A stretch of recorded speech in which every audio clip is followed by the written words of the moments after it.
प्रयास है मेरा छात्र 2024 में हम और विभिन्न प्रतियोगिता के लिए हम आज कोशिका के बारे में जानेंगे। कोशिका बायोलॉजी में आज मेरा लेसन 1 है। कोशिका में दो तरह की कोशिका की बात करेंगे, जंतु कोशिका और पादप कोशिका। पिछले क्लास में, पिछले वीडियो में हमने जंतु कोशिका के बारे में बताया है कि जंतु कोशिका जो होता है वह उसका जो बाहरी आवरण होता है वो कोशिका झिल्ली होता है और बीच में जो होता है वो कोशिका द्रव होता है और उसके बीच में भी एक गोलाकार रचना केंद्रक होता है। तो केंद्रक के बीच में भी केंद्रिका होता है। कोशिका झिल्ली के बारे में मैंने बताया था कि लिपिड प्रोटीन का बना होता है। लिपिड एक भाग परत है तो दो परत बाहर से प्रोटीन का होता है। फिर केंद्रक और झिल्ली के बीच में चिपचिपा पदार्थ है कोशिका द्रव। कोशिका द्रव और केंद्रक के सम्मिलित रूप को हम जीवद्रव कहते हैं। इसी कोशिका द्रव में बहुत से छोटे छोटे अणु होते हैं जो कोशिका अंग होते हैं, जिसमें लाइसोसोम आता है, माइटोकॉन्ड्रिया है, एंडोप्लाज्मिक रेटिकुलम अंतःपराग अभिजालिका है जो दो तरह का होता है। एक होता है SER मतलब स्मूथ इंडोप्लाज्मिक रेटिकुलम माने चिकनी अंतःप्रद्रवी जालिका, और एक होता है खुरदरी अंतःप्रद्रवी जालिका रफ इंडोप्लाज्मिक रेटिकुलम जो नली जैसी रचना होती है। तो जो चिकनी वाली है उसी पर राइबोसोम के जब दाने आ जाएंगे तो वो जो होगा वो कैसा होगा, तो वो वाला होगा खुरदरी। खुरदरी जो होता है वो उसमें राइबोसोम के दाने होते हैं। राइबोसोम का काम क्या है? प्रोटीन का निर्माण करना। क्या काम है? प्रोटीन का निर्माण करना। इसमें फिर और भी नलिका ऐसी रचना होती है, इसको गोल्जी उपकरण कहते हैं, जिसका काम कोशिका प्लेट का निर्माण करना है। लाइसोसोम के बारे में हम एक बार बात कर लें। मेन बात कि यह आत्महत्या की थैली से कहा जाता है, क्योंकि इसमें एसिड होता है और जब ये फटता है तो क्या हो जाता है? कोशिका की मृत्यु हो जाती है। एक और महत्वपूर्ण कोशिका की बात कर ले, माइटोकॉन्ड्रिया, जो कोशिका का श्वसन स्थल होता है। इसको कोशिका का ऊर्जा गृह भी कहा जाता है।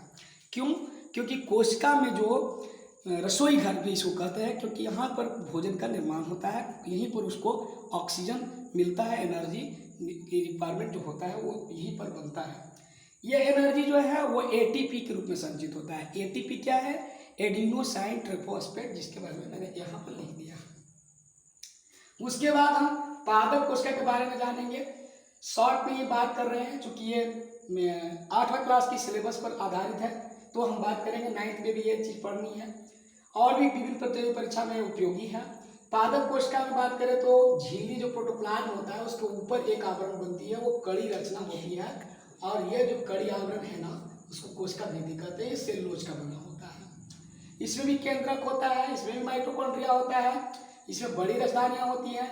इसमें एक अलग चीज होता है वो है लवक। लवक 3 तरह का होता है, एक हरित लवक, एक वर्णी लवक, एक अवर्णी लवक। हरित लवक पत्तियों में हरा रंग के उत्तरदायी है। वर्णी लवक जो फूल और बीज में रंग उत्तरदायी है।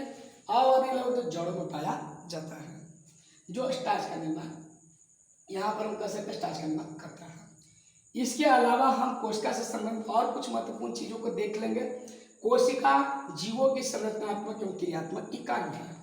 कोशिका की खोज 1665 ईस्वी में रॉबर्ट हुक ने मृत कोशिका के रूप में कौर कोशिका का किया था। जीवित कोशिका का खोज 1674 ईस्वी में डच वैज्ञानिक लीवनहोर्ग ने किया था।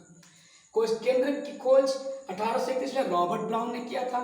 जीव द्रव्य का खोज पुरकिंजे ने किया था। पुरकिंजे ने 1839 ईस्वी में। 1838 ईस्वी में स्लाइडेन ने बताया था कि किसी भी पादप जो है उसका कोशिका का, इस पादप की शरीर जो है कोशिका से बनी है। 1839 में स्वान ने बताया था कि किसी भी जंतु की शरीर है वो कोशिका से बना है। इन दोनों के जो बात है कि जंतु का और पादप का दोनों का शरीर कोशिका से बना है, इन दोनों के मतों को कोशिका मतवाद या कोशिका के सिद्धांत कहा जाता है। कुछ और इसमें इंपॉर्टेंट फैक्ट देख लेते हैं, जैसे कोशिका द्रव और केंद्र दोनों को मिलाकर जीवद्रव होता है। कोशिका झिल्ली बता दिए थे कि लिपिड और प्रोटीन का बना होता है, जिसमें बताया गया था कि 2 लेयर प्रोटीन का रहेगा और 1 लेयर लिपिड का बीच में रहेगा।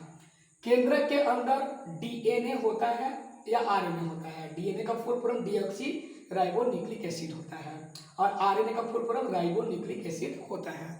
यह जैसे कि अभी कोरोना वायरस था उसमें RNA पाया जाता था। पहले डीएनए को अनुवांशिक खंड एवं जीन को अनुवांशिक इकाई कहा जाता है। डीएनए की इकाई है जीन। जीन माने अनुवांशिक इकाई है। किसी भी जीव के लिए पैतृक गुण का वाहक है, मतलब वो जीन से ही पता चलता है कि वो किसका, उसका पूर्व वंशज कौन है, मतलब पूर्वज इसका कौन है। कोशिका में केंद्रक जो है केंद्रक में भी धागे जैसी रचना होती है जिसे क्रोमोसोम कहा जाता है, जो हर एक जीव में अलग अलग होता है। और ये क्रोमोसोम जो है कोशिका के विभाजन के समय दिखाई देता है। मनुष्य में क्रोमोसोम की संख्या 46 होती है, 23 जोड़ा होता है। और यही फिर कोशिका का निर्माण होता है, तो उस समय ये मतलब कि जब दो बच्चे का जन्म होता है तो उसमें कोशिका डुप्लेट होकर करके और वो क्रोमोसोम ही भाग लेती है और तब जाकर के निर्माण होता है शरीर का। तो मोटा मोटी हम लोगों ने कोशिका के बारे में हम जानकारी प्राप्त कर चुके हैं। एक मेधा छात्रवृत्ति जो है बिहार का हो या अन्य राज्य का हो, इसमें इस चीज़ से ज़्यादा नहीं पूछेगा। मुझे आशा है आप एक बार वीडियो को पॉज कर करके और एक बार आप नोट्स भी कर सकते हैं और संबंधित चीज़ों को आप क्वेरी भी कर सकते हैं। हमको कमेंट बॉक्स में आप लिख सकते हैं, पूछ सकते हैं।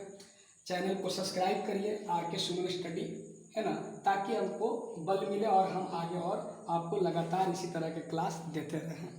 धन्यवाद। चैनल का नाम है आर.के. सुमन स्टडी। इसे सब्सक्राइब जरूर करें, सब्सक्राइब करें जरूर।